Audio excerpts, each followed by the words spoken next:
Hello and welcome to yet another episode. This is your host Shefta Khan. गांव को smart बनाकर जिंदगी बदलने की ये कहानी लेकर आज हमारे साथ है मिस्टर राजेश शुक्ला। ये नेशनल इंटेलेक्चुअल एडवाइजरी के स्ट्रैटेजिस्ट हैं और लंदन स्कूल ऑफ इकोनॉमिक्स से इन्होंने एमएससी इन इकोनॉमिक्स किया है। राजेश जी ने अपने विजन और स्ट्रैटेजी से न कि सिर्फ दिशा दी है बल्कि टेक्नोलॉजी के थ्रू गांव को आत्मनिर्भर और स्मार्ट बनाने का कमाल काम किया है। आज की बातचीत में हम समझेंगे कि कैसे इन्होंने स्मार्ट गांव का सफर तय किया और इनिशिएटिव गांव को शहरों से आगे बढ़ाने का संभव लिया। Sir, welcome to our show. आपको कैसा लग रहा है? Thank you very much. Thank you very much for giving opportunity to express myself to the people. Sir, हमारे लिए अपॉर्चुनिटी है कि आप हमारे बीच बैठे हैं और ये जो आपने मिशन और जो आपका विजन है ये बहुत बहुत ज़्यादा लोगों को इंस्पायर कर रहा है और जिन्हें नहीं पता, आई थिंक आज के इस मीडियम से उन सबको पता चलेगा। मैं आपको बताऊं द स्मार्ट विलेज का कॉन्सेप्ट हमारे दिमाग में कैसा आया, because I am economics student. जी। सो हम जब इकोनॉमिक्स पढ़ रहे थे तो हमने देखा था 1951 में भारत भी चाइना के बराबर था। मतलब हमारे भी 72% लोग टोटल पॉपुलेशन का गांव में रहते थे, एग्रीकल्चर पे बेस थे। चाइना में भी 72% लोग गांव में रहते थे, एग्रीकल्चर पे तब बेस। की बात है ये 1951 की। 51।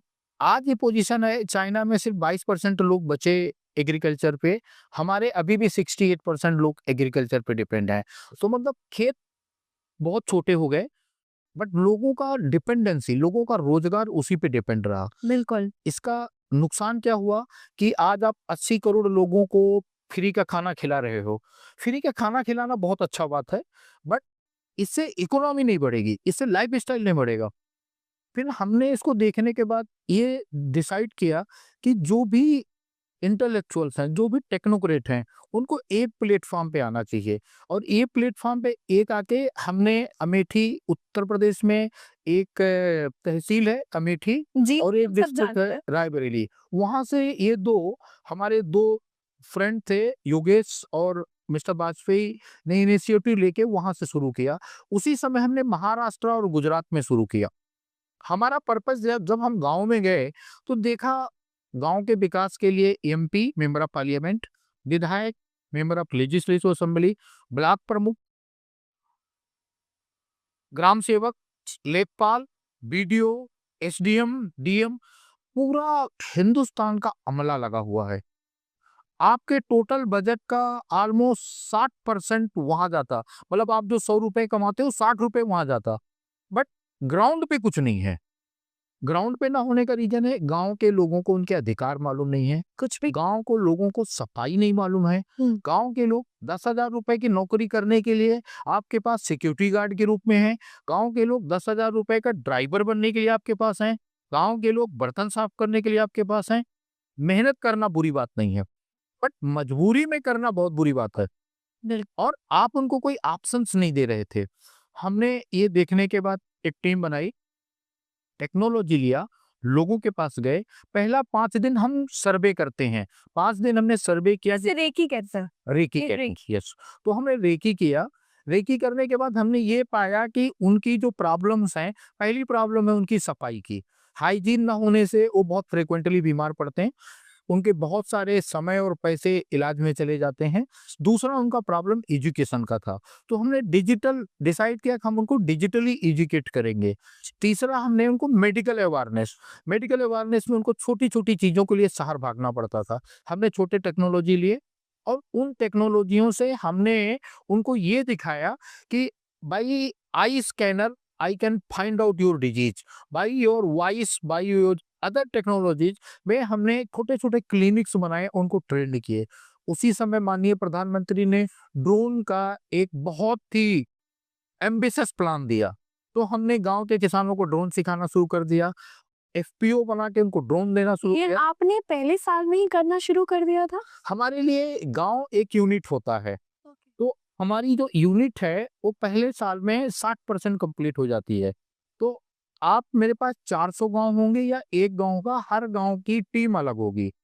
तो एक ही साथ क्या होता है, जैसे बिल्डर बिल्डिंग बनाता है तो पूरा एक फ्लोर बनाता है, तो ऐसे अगर मेरे पास 50 गांव है तो 50 गांव में पहले साल सबका लेवल सेम होगा। उस लेवल का क्या फायदा होता है, एक तो हमें एक्सपर्टाइज बार बार नहीं बनानी पड़ती, हमारी भी टीम की एक एक्सपर्टाइज बनी रहती है। फिर हमारा जो इंफ्रास्ट्रक्चर होता है वो बार बार यूज होता है कि हमने 50 गांव को एक साथ एक लेवल पे ला दिया, उसके बाद दूसरे लेवल पे ला दिया। अभी आप देखोगे आज का दिन बहुत अच्छा है। आज मेरे को महाराष्ट्र के एक बहुत जिम्मेदार मंत्री का फोन आया, भारतीय जनता पार्टी के वाइस प्रेसिडेंट का फोन आया। बाबा साहब अम्बेडकर का गांव है अम्बेवाड़ी। यस यस अम्बेवाड़ी आज 100 साल होने जा रहा है कि अम्बेवाड़ी ने मीन्स बाबा साहब अम्बेडकर का नाम लेके कितने लोग आईएएस अफसर बने, कितने कलेक्टर बने, कितने मिनिस्टर बने, बाबू जगजीवन राम बने, काशी राम जी बने, रामविलास पासवान जी बने, हजारों बड़े नेता बने, हजारों लोग अमीर हुए। कोई एक भी गया अम्बेवाड़ी में?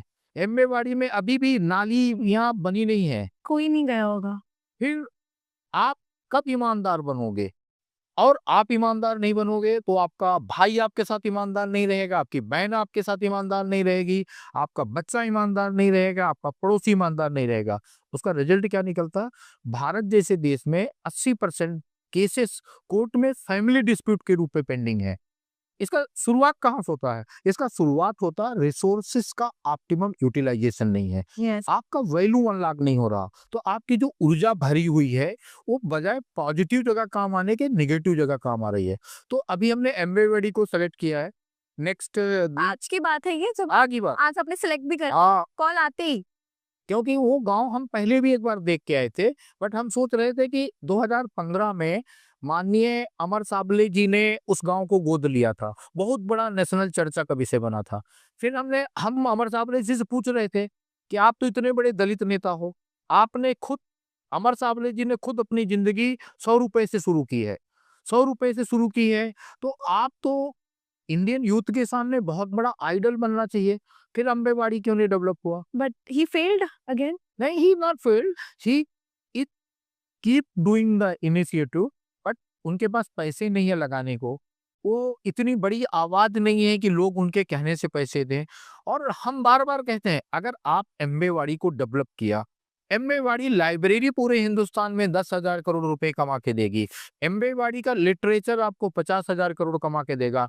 एम्बेवाड़ी में जाके हम पॉडकास्ट करेंगे, एम्बेवाड़ी से शूट करेंगे, तो हम नेशनल स्टार बनेंगे। बिल्कुल। क्यों हम एम्बेवाड़ी को छोड़ देते हैं? हाँ, हमने भगत सिंह जी को खूब इम्पोर्टेंस दिया, बहुत अच्छी बात है। दिल्ली की सरकार ने, पंजाब की सरकार ने भगत सिंह को खुद खूब खूब रिस्पेक्ट दिया। सुखदेव का क्या हाल है? सुखदेव किधर है? अशफाक उल्लाह किधर है? जी तो क्या सुखदेव और अशफाक उल्लाह को हम 150 करोड़ लोग, हमारे 80 करोड़ यूथ ओपन नहीं कर सकते? बट ओपन क्यों नहीं कर पा रहे हैं? क्योंकि हमारे गांव का विकास नहीं है। हम मे बी, मेरे फादर बहुत बड़े ऑफिसर थे, बट क्या क्या थे अगर आप बता रहे। My father was actually IAS officer, civil service officer, but हाँ। आई लेफ्ट इंडिया 90 बिकॉज मेरे को वो माहौल नहीं पसंद आ रहा था। वो माहौल नहीं पसंद आ रहा था। की एज क्या थी तब जब व्हेन यू लेफ्ट इंडिया? 23 अच्छा, यू वर 23 तब left India because you were not liking the environment. Environment मतलब इंडिया में उस समय क्या महसूस किया जा रहा था कि अगर इंडिया में आपको कुछ करना है तो आईएएस बनना पड़ेगा। हमें ये लगता था कि आईएएस इस सिस्टम का एक विषय है, बट इस सिस्टम को, अगर ये समाज को, अगर इकोनॉमी को आपको समझना है तो आपको ओपन करना पड़ेगा, आपको पैसा कमाने की आदत डालनी पड़ेगी। जैसे हमारे यहाँ एक ओवर सेटिस्फेक्शन की कथाएं बना दी गई हैं। क्या कथाएं बना दी गई? जितनी बड़ी चद्दर होगी पैर उतना फैलाओ। अरे मैं कहता हूँ अगर जितनी बड़ी चद्दर होगी, आप मेरे को पढ़ा रहे हो पैर उतना फैलाओ, तो आपका जितना बड़ा पैर है उतनी बड़ी जीन्स क्यों खरीदते हो, उतनी बड़ी पैंट क्यों बनाते हो? जीन्स खरीद के पैर बनाओ। Well said. आप पहले कपड़े खरीद लो फिर बॉडी बनाओ, आप तो बॉडी बना के कपड़े खरीदो। सो ये गलत है। हमने ये सोचा और बोलना शुरू किया कि 3 चद्दर खरीदो और इतनी बड़ी चद्दर खरीदो कि पैर आसानी से उसमें आ जाए। एक आज के लिए रखो, एक कल के लिए रखो, एक धुलने के लिए रखो। बड़े सपने देखो, इतने बड़े सपने देखो कि वो सपने आपको सोने न दें, सपने आपको सोने न दें। और अगर आप धीरू भाई का बात याद करेंगे, अगर आप अबुल कलाम आजाद को याद करेंगे, अगर आप बाबा साहब अम्बेडकर को याद करेंगे, एक ही कॉमन चीज इन तीनों में है कि बड़े सपने देखो और सपने हमेशा खुली आंख से देखो। लोग आपका मजाक उड़ाएंगे। आपको ये कब रियलाइज हुआ कि बड़े सपने देखना बहुत जरूरी था, जबकि आपका जो फाइनेंशियल बैकग्राउंड था वो बहुत स्ट्रांग था? नहीं, बड़े सपने तो हमने पहले दिन से देखे। पहले दिन से मतलब हम आपको बताएं कि हम जब स्कूल में पढ़ते थे तो पेरेंट का पूरा focus English, math, physics, science था। हमारा फोकस ग्राउंड में होता था। हम रात में 9 साढ़े 9 बजे आते थे।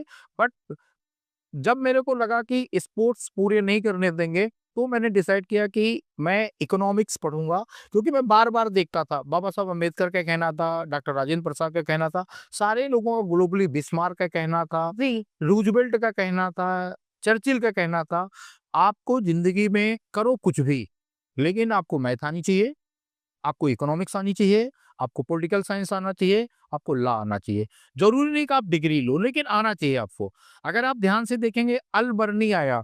अल बर्नी इसलिए आज 2000 साल तक भी याद किया जाता है। आज फाहियान इसलिए किया जाता है, इब्न बतूता इसलिए याद किया जाता है क्योंकि इनमें इकोनॉमिक्स को खोज करने की चाहत थी। बहुत ही स्टेटमेंट पास होता है यंग जनरेशन में, क्योंकि हम उन ऑडियंस को भी केटर करें इस समय कि जो मैथ्स में tan cos थीटा होता है वो कभी काम नहीं आता, वो सिर्फ एक इक्वेशन बुक्स तक ही रह जाती है। उन तक आपको क्या पहुंचाना है, क्या मैसेज? क्योंकि आपने जस्ट अभी ये बात करी है कि मैथ्स आना बहुत जरूरी है। मैथ आपकी जिंदगी में शुरू कहाँ से होता है? मैथ आपकी जिंदगी में शुरू होता है कि आपके वो भगवान ने 24 घंटे दिए हैं। मैथ आपको आता है तो you will utilize your 24 hour. आपको भी 24 घंटे, मेरे को भी 24 घंटे हैं और 24 ही घंटे डोनाल्ड ट्रंप को हैं, 24 घंटे नरेंद्र मोदी को हैं। इनको मैथ आता था से यूटिलाइज बेटर। इनको इकोनॉमिक्स आता था तो they seen interest of the others. इनको ला आता था तो इसलिए ये लंबा सरवाइव कर सके। अगर आपको मैथ नहीं आता है तो रेस्ट एश्योर आप जिंदगी में सब कुछ बन सकते हैं, बट कांस्टेंट 50 साल तक, कांस्टेंट 40 साल तक, कांस्टेंट 60 साल तक, मतलब पैदा होने से मरने तक आप खुशहाल नहीं मरेंगे। पैदा होने से मरने के बीच में आपकी इतनी अप एंड डाउन होंगे कि आप खुद अपनी जिंदगी से, अपने प्रोफेशन से डरते रहेंगे। आपने डाउन्स की बात करी, आपकी लाइफ में कभी ऐसा डाउन फेज आया? डाउन फेज आया, यस। 2017 में हमने एक कंपनी थी स्वाइवर। स्वाइवर में हम लोगों ने उस समय इंडिया लेके आए थे। किस चीज की कंपनी थी? ड्रिलिंग की कंपनी थी, ड्रिलिंग एंड एक्सप्लोरेशन की कंपनी थी। हम लोग लेके आए स्वाइबर को। ओएनजीसी ने नीलम 2 का प्रोजेक्ट दिया। उस प्रोजेक्ट में बहुत बड़ा था, हमारे कई खास दोस्त थे उसमें, मिस्टर चटवाल थे। उन्होंने इंसिस्ट किया कि कंपनी बहुत अच्छी है, but as a economics background मैंने इंसिस्ट किया कि मैं इसका 3 साल का बैलेंस शीट देखूंगा, इसका 2 साल का बैंक स्टेटमेंट देखूंगा, इसका पीएनएल देखूंगा। But somehow he manage, he convince me. But the day when the operation was supposed to start, they filed bankruptcy.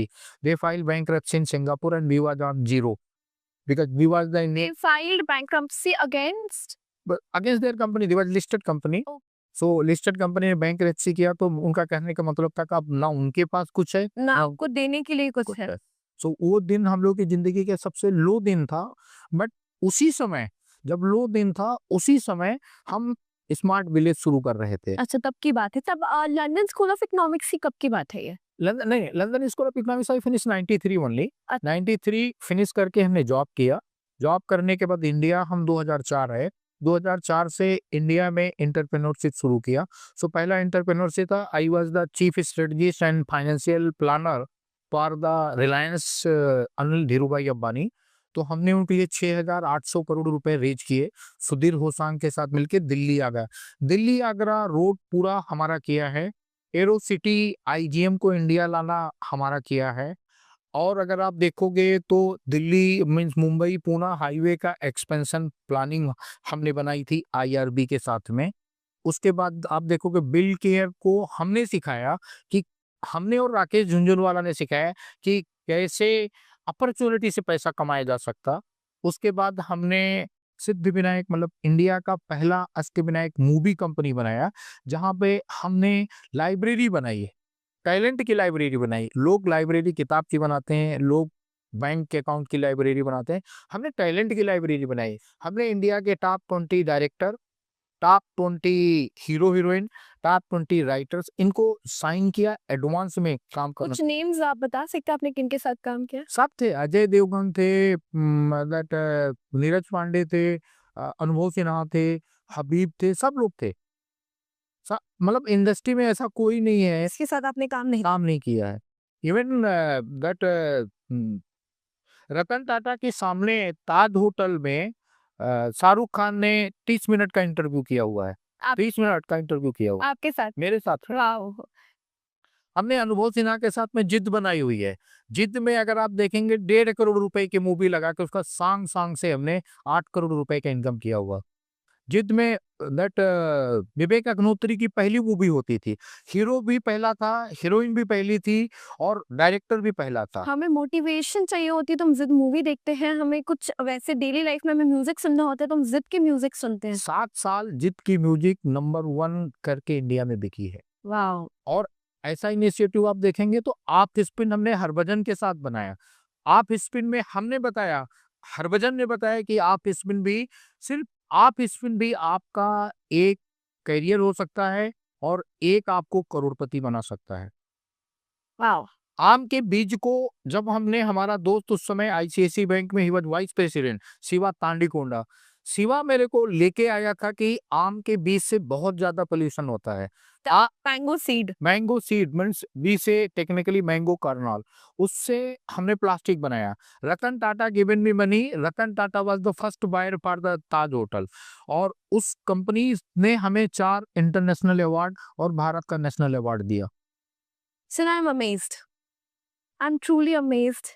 मतलब आपने कहाँ से शुरुआत करी और आप कितने आगे तक आए एंड आप रुक नहीं रहे हो। आपका मिशन और विजन पर डे आपका बढ़ता जा रहा है। वापस आते हैं स्मार्ट गांव पे। जो आपका जो फर्स्ट स्मार्ट गांव था वो कौन सा था और उसका ट्रांसफॉर्मेशन आपने कैसे किया और उसके रिजल्ट्स कॉन्सिक्वेंसेस क्या थे? टीम अगर एज अ होल टीम का देखें तो हमारा पहला गांव अमेठी था अमेजिंग। जो योगेश ने किया, यूपी में है। और एज अ इंडिविजुअल मेरा देखेंगे तो मेरा पहला गांव जो सुरेंद्र नगर गुजरात में था। आपने इंडिविजुअल भी काम किया? हम 2 हिस्से में काम करते हैं। Individually I work approx 17 to 80 hour daily. So हमारी टीम हमारे साथ होती है। मतलब जनरली क्या होता, कभी भी हमारी टीम के 8 से 10 आदमी हमारे साथ होते हैं जहां भी मैं सोता हूँ। लाइक अगर मैं होटल में हूँ तो 10 आदमी हमारे साथ होटल में होंगे, अगर मैं फ्लैट में हूँ तो 8 से 10 आदमी फ्लैट में। मैं देख सकती हूँ आप यहाँ स्टूडियो में है तो 8 से 10 आदमी हमारे साथ स्टूडियो में है जी। सो हम सोते एक साथ हैं, खाते एक साथ हैं, सोचते एक साथ हैं। मेरा ये पर्पज है अनब्लॉकिंग द वैल्यू, जो सबसे इम्पोर्टेंट है। अगर आप हमारा देखेंगे, हमारे 2 दोस्त हैं, उनका हॉट स्टार पे प्रोग्राम चल रहा, वापस वही प्रोग्राम चला डिस्टरप्टिंग इंडिया, जहां पे वो बच्चे जो सेकेंड हैंड कार से जिंदगी शुरू किए, वो बच्चे जिन्होंने 1 लाख से शुरू किया, हमारे इस प्रोग्राम में हम उन सबको बुला रहे हैं जो 100 करोड़ क्रॉस कर गए। और आप प्राउड फील करेंगी कि हमारे पास ऐसे 100 नाम ऑलरेडी हैं जिन्होंने 100 करोड़ क्रॉस कर लिए हैं। तो उसको आप हॉट स्टार में भी जाकर इस प्रोग्राम को देख सकती हैं। क्या नाम? डिस्टरप्टिंग इंडिया। वाओ!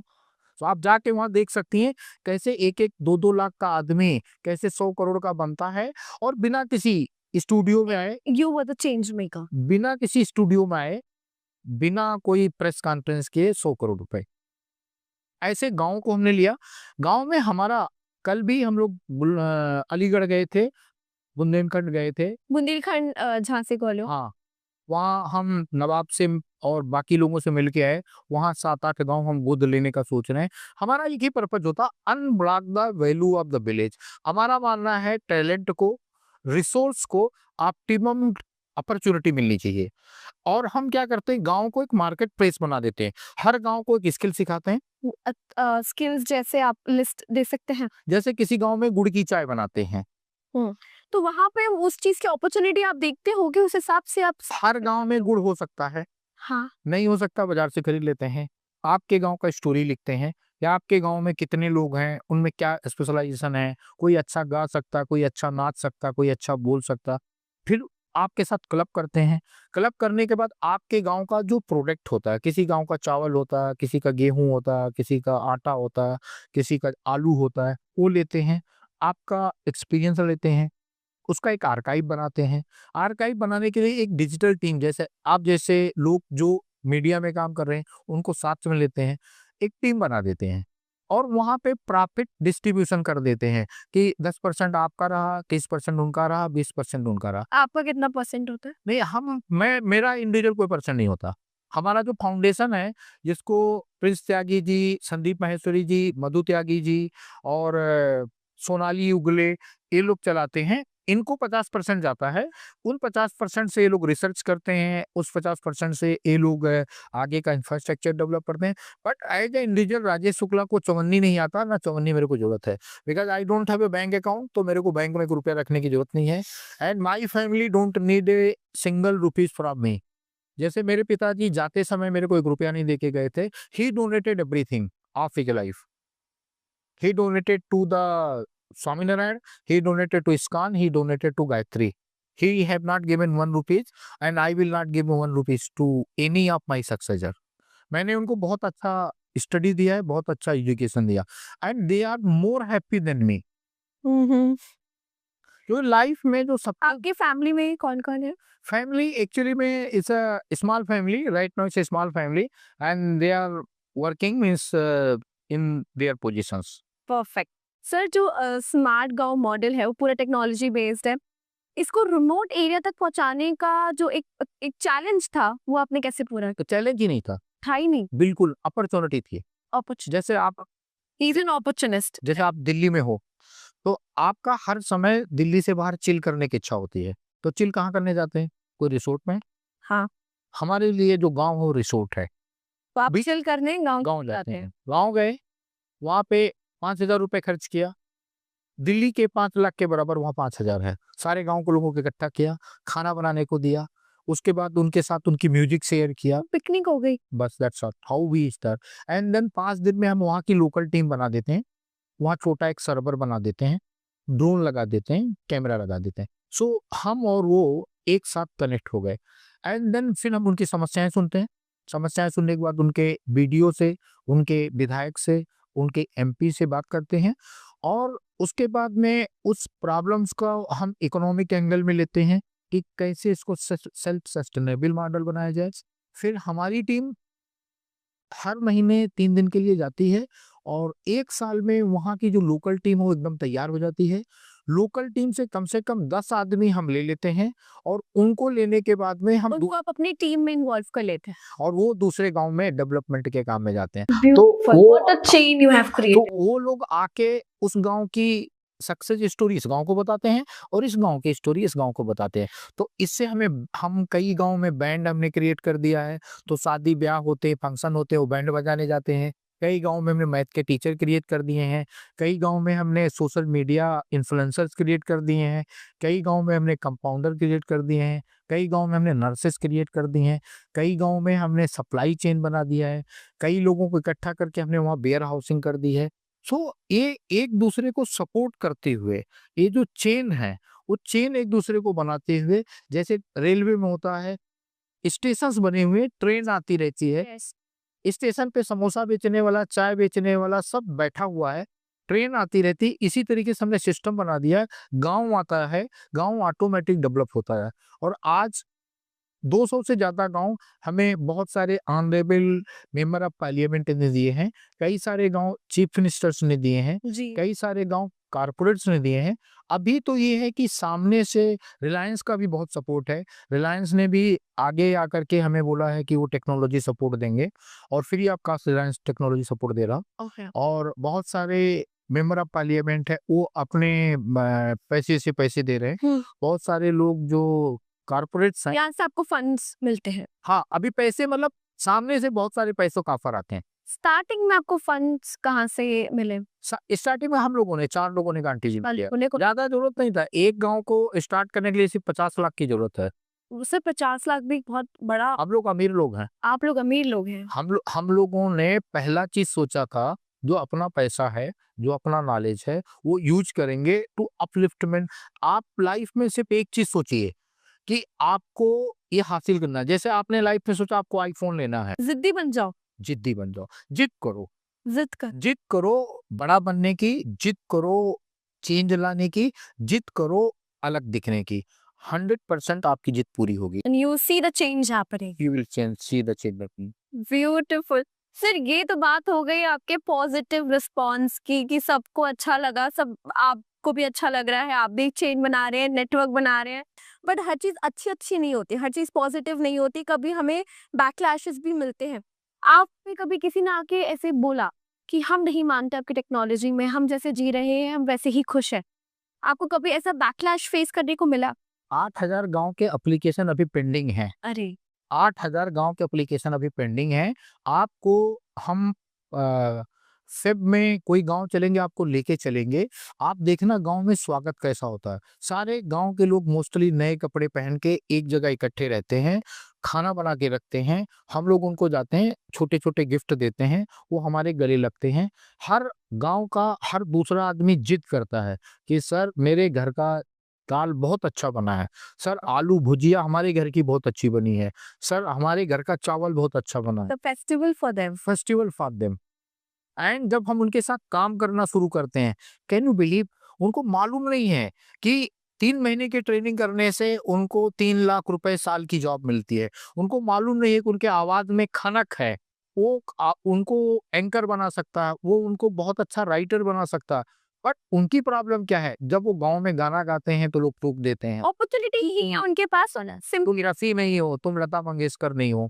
वो जब कुछ एक्टिंग करने की कोशिश करते हैं तो बोलते हैं तुम शाहरुख खान नहीं हो।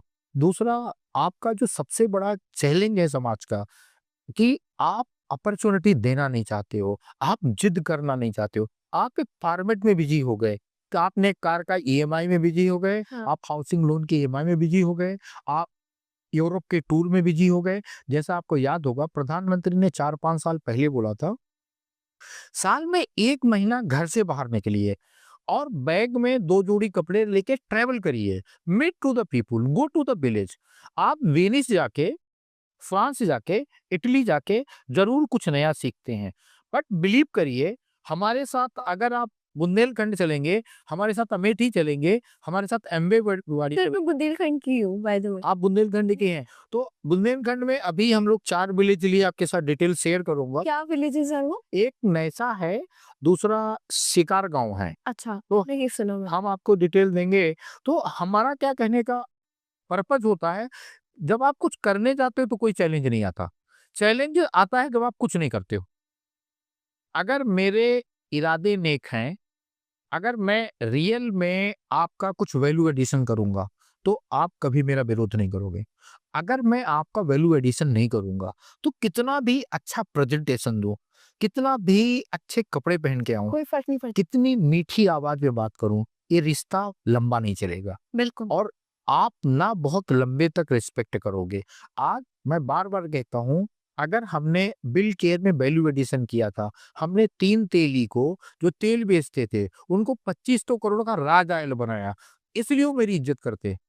अगर वो 2500 करोड़ के होते, उनको तेली बना देता, तो मैं कितना भी अच्छा हो तो इज़्ज़त नहीं करते। बिल्कुल। सर जो हमारे देश के किसान हैं, वो एक रूरल बैकबोन है। आप मानते हैं ये बस? हाँ, है 100% बैकबोन है। ये उनकी लाइफ में कैसे चेंजेस आ रहे हैं फाइनेंशियली? राइट।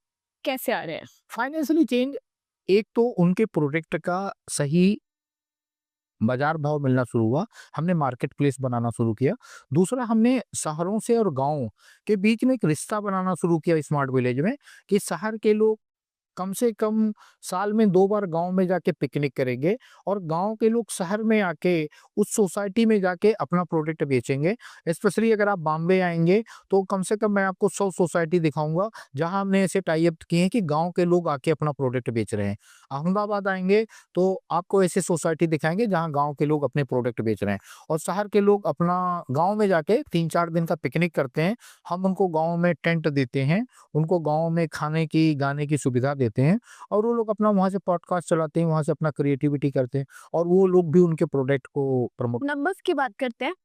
आज की डेट में एक जो किसान है, वो कितना कमा पाता है? एक किसान को मैं बताऊँ, ज्योग्राफिकल वाइज़ डिफरेंस है। अगर किसान महाराष्ट्र का है, तो करीब 3 से 4 लाख रुपए कमा लेता है। अगर वो बिहार का है, 3 से 4 लाख? साल का कमा लेता है। अच्छा, आप साल का। आप महाराष्ट्र में किसान के पास आरडी पाओगे, आप महाराष्ट्र में किसान के पास बीएमडब्ल्यू पाओगे। महाराष्ट्र का किसान, आंध्रा का किसान, कर्नाटका का किसान, गुजरात का किसान जी। और केरला का किसान बहुत ज़्यादा प्रोग्रेसिव किसान है। वो बहुत रिसर्च करता है, Yeah. वो अपने खेत पे रिसर्च करता है, वो हमारे इंस्टीट्यूशंस में। बहुत माइंडफुल होते हैं वो लोग। बिहार का किसान भी बहुत ग्रो कर रहा है, यूपी का किसान भी बहुत ग्रो कर रहा है। जैसे आप देखेंगे अभी स्मार्ट विलेज में हम जिस गांव जा रहे हैं, जी। अगले महीने फेब में भी हम 3-4-5 गांव जाएंगे। सारे किसान का रोज फोन आ रहा है, रोज वो वीडियो भेज रहे हैं प्रिपरेशन का, कि किस तरीके से प्रिपरेशन कर रहे हैं। कल भी हम लोग एक गांव में थे, वहां पे नवाब साहब ने पूरे अरेंजमेंट कर रखे थे, गांव वालों को बुला रहे थे और सारे गांव वाले बोल रहे थे कि सर ये जमीन पे आप टेंट लगाइए, यहाँ पे आप वेयर हाउस करिए। इवन नवाब साहब ने अपना घर आकर किया ये आपकी जमीन है। कि आपकी जमीन है, आप अपनी टीम को यहाँ रखिए और हम चाहते हैं इस पूरे एरिया का विकास हो। तो income wise I feel best position में जो किसान है वो महाराष्ट्र, गुजरात, कर्नाटका, आंध्रा और केरला का किसान है। Southern Southern. Part of India. जबकि पहले ये पंजाब, हरियाणा, वेस्टर्न यूपी, राजस्थान का होता था। बट बाकी किसान जो बिहार के किसान हैं, यूपी के, उड़ीसा के, उनके भी लेवल में चेंजेस आ रहा। जी। उनके member of parliament party line को क्रॉस करते हुए एक दूसरे की मदद कर रहे हैं। ऑफिसर्स, अब बहुत बड़ा चेंज आया, इवन गवर्नमेंट ऑफिसर्स भी दिल से, स्पेशली कलेक्टर और एसपी, अब दिल से Contribute कोशिश कर- करने कंट्रीब्यूट कर रहे 2029 तक 10,000 स्मार्ट गांव बनाने का मिशन है, हो जाएगा। बट आप क्वालिटी का कैसे इसमें ध्यान रखेंगे? हैं। क्वालिटी आपको मैं बताऊं कि हम सब कुछ, हमारा जो क्वालिटी वो आई क्लाउड पे है। इवन आप अपने फोन में ऐप डाउनलोड करके देख सकते हैं कि हर महीने क्या ग्रोथ हो रहा है, मेडिकली क्या ग्रोथ हो रहा। जैसे अगले 3-4 महीने में हम करीब 500 से 500 टू 600 विलेज को ऑटो क्लिनिकल कर देंगे। ऑटोमेटेड बना दिया। ऑटोमेटेड बना के वो लोग अपने आप अपने फोन से वो चेक कर सकते हैं कि उनका हीमोग्लोबिन क्या है, अपने फोन से कोलेस्ट्रॉल चेक कर सकते हैं, अपने फोन से शुगर चेक कर सकते हैं। और जैसे ज्यादा या कम आएगा तो ऑटोमेट आपको उस पर टिप आ जाएगा। एक, आपके अस्पताल को अलर्ट चला जाएगा, और दूसरा, और आप ये देखना, आज जो मैं आपको स्टूडियो में बोल रहा हूँ, 5 साल बाद आपको 5,000 लोग ऐसा बोलेंगे कि जैसा हमने बोला कि आम के बीज को प्लास्टिक बनाना चाहिए। आज भारत सरकार ने नियम बनाया है, कोई भी कंपनी आम का बीज फेंक नहीं सकती। सारे लोग आम के बीज को प्रोसेस कर रहे हैं, अच्छा। सारे लोग प्रोसेस कर रहे हैं। जैसे मैंने ऑक्सीजन जनरेटर 2013-14 बनाया, प्राण वायु नाम दिया था उसका, तो उस समय लोग मजाक उड़ा रहे थे। आज किसी के भी घर में जाइए, जनरेटर तो नहीं होगा, बट ऑक्सीजन को ठीक करने का, ऑक्सीजन को बढ़ाने का कोई ना कोई मशीन है। सब लोग उसको समझ गए। 2006-7 हमने वीडियो वॉल के साथ मिलके मशीनें लगाई थी। आप दिल्ली जाएंगे तो पार्लियामेंट के पास लगा होगा, राजघाट के पास लगा होगा। आज सारे टीवी चैनल बताते हैं कि ऑक्सीजन का लेवल क्या है। उस समय तो कोई मानने को तैयार नहीं था, लोग मजाक उड़ाते थे कि क्या फायदा तो होगा। आपने कर दिखाया। हाँ, आज आज दिल्ली है, मुंबई है, अहमदाबाद है, सूरत है, मेट्रोपॉलिटन सिटीज में। सारे मेट्रो में है, सारे एयरपोर्ट पे लगा हुआ है। वाओ। आज कोई किसी को जरूरत नहीं है ना, सबको मालूम है, सब लोग फाइट करते हैं। आपके दिल्ली में ऑक्सीजन लेवल नीचे गया, आपने तुरंत गाड़ियों पर रिस्ट्रिक्शन लगा दिया कैसा। बट 15 साल पहले लोग मजाक उड़ा रहे थे इसका। Got it. सर, जो आपके ऑर्गेनाइजर्स हैं, जो आपके पार्टनर्स हैं, उन्हें इस मिशन से क्या बेनिफिट होता है? ऑर्गेनाइजर में मेनली जागो नारी है, जी। वन मोर चांस है, पढ़ेगा भारत है, वेंचर स्टूडियो कैपिटल है, केयर फिनिस्क है। Venture studio capital and Finrisk direct पैसा देता है। ये प्रोफेशनल चार्टर्ड अकाउंटेंट, वकीलों और company secretary and retired bank officer, retired IAS लोगों का एसोसिएशन है, डायरेक्ट पैसा देता। जागो नारी में करीब 30,000 औरतें हैं जो सारा इकट्ठा होके उन्होंने लोकल नारी वोकल नारी बनाया। वो औरतें हमें मदद करती हैं गांव में कनेक्ट करने को। जो पाई प्रोजेक्ट होता, औरतों को जाके ट्रेनिंग देती हैं। जी। वन मोर चांस ऐसा है कि जिनकी नौकरी चली गई थी या जो गांव में किसी रीजन से वापस आ गए हैं, उनको हम ऑर्गेनाइज करते हैं, ट्रेंड करते हैं। अब तक हमने आईआईटी मद्रास की हेल्प से, सिस्ट की मदद से, पढ़ेगा भारत की मदद से, स्वामीनारायण ट्रस्ट की मदद से करीब 20,000 लोगों को ट्रेंड करके वापस जॉब दिलाया है। और ये सब लोगों का जो कंट्रीब्यूशन है, मेनली ये लोग अपना सोशल एंड कॉमर्स एरिया देखते हैं। टेक का डायरेक्ट हम IIT Madras and IIT Bangalore, triple IIT Bangalore और हमारी टीम मिल करके उसको काम को करती है। उसमें प्रिंस भाई त्यागी हैं, संदीप महेश्वरी हैं, मधु त्यागी जी हैं, दीपक त्यागी हैं, दिलीप तिवारी हैं। जी। ये सारे लोग हैं जो अपने लाइफ में सेटल हैं। लाइक संदीप माहेश्वरी जी मेरे साथ पिछले 25 साल से संदीप महेश्वरी जी को कौन नहीं जानता? 25 साल से हमारे साथ है। सर आप काम की बात कर रहे हैं, जो हमारे यूथ है या इन जनरल कोई पब्लिक है उसको अगर इस मिशन में जुड़ना है तो आप उनको क्या कहना चाहते हैं कि वो कैसे इस मिशन में जुड़ सकते They can write us directly. They can write to Jago Nari. They can write to Venture Studio Capital. Okay. They can हैं? write. They can mail you They can mail us. other than that? They can mail. See, phone तो मैं बहुत कम use करता हूँ। मैं आपको बताऊँ, ये आपने भी बताया कि आपका बैंक अकाउंट नहीं है, तो मैं समझ बैंक अकाउंट नहीं है तो फोन मैं 11-12 बजे शुरू करता हूँ, रात में 8 बजे बंद कर देता हूँ। फोन जनरली मेरे फोन में अगर आप देखेंगे तो 50 नंबर हैं, सेव हैं। मेरे को नंबर की जरूरत नहीं पड़ती है। मतलब जिसके पास दुनिया भर के कॉन्टैक्ट्स हैं उनके फोन में सिर्फ 50 नंबर्स हैं। हाँ, और मेरे को दिन में ज्यादा से ज्यादा 10 फोन आते हैं। और मैं बार बार बोलूंगा, I am very thankful to the prime minister. उन्होंने हमारी टीम को 3 बार बुला के खाना खिलाया। 3 लंच ही हैव गिवन। 4-4 घंटे वो हमारी टीम के साथ रहे। योगी जी हमारी टीम के साथ रहे। शिवराज जी चौहान साहब हमारी टीम के साथ रहे। प्लस उन्होंने मन की बात में कम से कम 4-5 बार 2-2 मिनट, 1.5 मिनट हमारे बारे में बोला। बात किया होगा। लेकिन हम लोग तभी भी जमीन पे थे, अभी भी जमीन पे हैं और आगे भी जमीन पे ही रहेंगे। ब्यूटीफुल। सर आगे का क्या मिशन है आपका? मिशन के पे- बाद क्या प्रोजेक्ट? हमारा 2 लाइन हम लोग वही से, जो होता है वो होने दो, ये पौरव सीन कथन है। जो हम चाहेंगे वो होगा, इन शब्दों में जीवन है। बाकी तो मैं पता है कि आप भूखती हैं। जी धीरे ठीक है सर। एक चीज और आखिरी में मैं आपसे पूछना चाहती हूँ कि क्योंकि ये स्मार्ट गांव मिशन है, इसमें क्या एग्रीकल्चर का भी आप कुछ रोल रख रहे हैं? हाँ, इसमें हम एग्रोटेक, इक्रिसेट एक वर्ल्ड बैंक का प्रॉब्लम है, एग्रोटेक। तो हम एग्रोटेक में टेक्नोलॉजी ले रहे हैं, ड्रोन्स इंप्लीमेंट कर रहे हैं। चेन्नई की 2 कंपनी के साथ में मिलके, डॉक्टर मोहन को मिलके हम उसमें ड्रोन डाल रहे हैं। ड्रोन हमने ऑलरेडी डालना शुरू कर दिया है। ड्रोन का यूज कर रहे हैं डिलीवरी पे, ड्रोन का यूज कर रहे हैं इरिगेशन में, ड्रोन का यूज कर रहे हैं पेस्ट कंट्रोल में। ओवर एंड अबव उसी ड्रोन से रात में हम गांव की सिक्योरिटी मैनेज करते हैं, जिससे उनके खेतों में जानवर ना आवे, जिससे उनके खेतों से कोई चोरी ना हो, जिससे उनके गांव में कोई चोरी चमारी ना हो। वो सब चीज हम कंट्रोल कर रहे हैं टेक्नोलॉजी की मदद से। सर जिस रफ्तार से आप बढ़ रहे हैं और आपकी जो टीम काम कर रही है, मुझे लगता है कि गांव से रूरल एरिया में आपको उतना काम नहीं करना पड़ेगा और अर्बन एरिया के लोग आपको बुला के आपको कहेंगे कि आप आके हमारे यहाँ काम करें।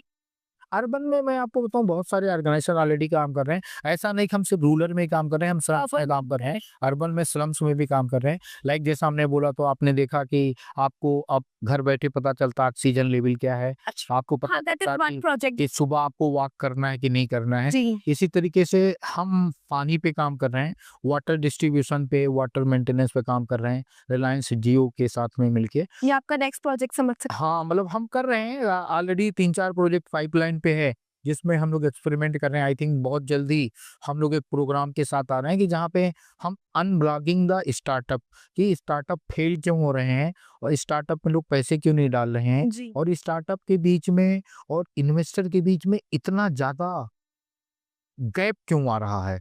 क्योंकि ये गैप हम खत्म कर पाए तो जो हमारे गांव के स्टार्टअप्स हैं, जो हमारे स्मार्ट गांव के लोग हैं, उनको शहरों में आके शहरों को स्मार्ट करने में आसानी होगी। सर आपने शार्क टैंक के बारे में सुना? Yes. I can call you the biggest shark. Oh, thank you. Trust me, you're working in India and globally, and we have come to the end of this episode. And trust me, I had an opportunity to have a word with you. And आपने पता नहीं notice किया कि नहीं, audience से पता नहीं notice किया कि नहीं, but पूरी time during the entire conversation I was smiling Oh, thank you very much. because Thank- there was not even a single second जब मुझे लगा कि नहीं normal है बातचीत, normal नहीं है ये। Every day you're working, every day you're putting your step forward to add into this। Believe me, ये बहुत नॉर्मल प्रोसेस है। जैसे आप सुबह उठती हैं, हर कोई नहीं कर पाता। जैसे आप सुबह उठती हैं, ब्रश करती हैं, नहाती हैं, कपड़े पहनती हैं, अपने काम पे जाती हैं, काम खत्म करके घर आती हैं, वापस कपड़े चेंज करती हैं, नहाती हैं, ब्रश करती हैं, खाना खाती हैं, सो जाती हैं। रूटीन। इससे ज्यादा कुछ नहीं है। हमें सिर्फ अपना जो मेंटल स्टेटस है चेंज करके जिद करना होता है, बस। आप हम सब यहाँ बैठे हुए हैं सिर्फ जिद की वजह से, नहीं तो आपके साथ की बहुत सारी लड़कियां होंगी, वो शादी करके परिवार चला रही होंगी, बहुत सारे लोग होंगे जो स्ट्रगल कर रहे होंगे लाइफ में। आपने जिद किया था तो आज हम और आप साथ बैठे हुए हैं। ये बात आपने बिल्कुल बिल्कुल सच बोली है। Thank you so much and thank you for finishing this on such a sweet note. Thank you and हम आपसे मिलेंगे फिर एक अनदर एपिसोड के साथ। But you are transforming life, you are transforming India. Thank you for doing this. Thank you very much. Entire nation, I would like to thank you. Thank you very much. Thank you, sir. Thank you for coming to this show. Thank you, madam.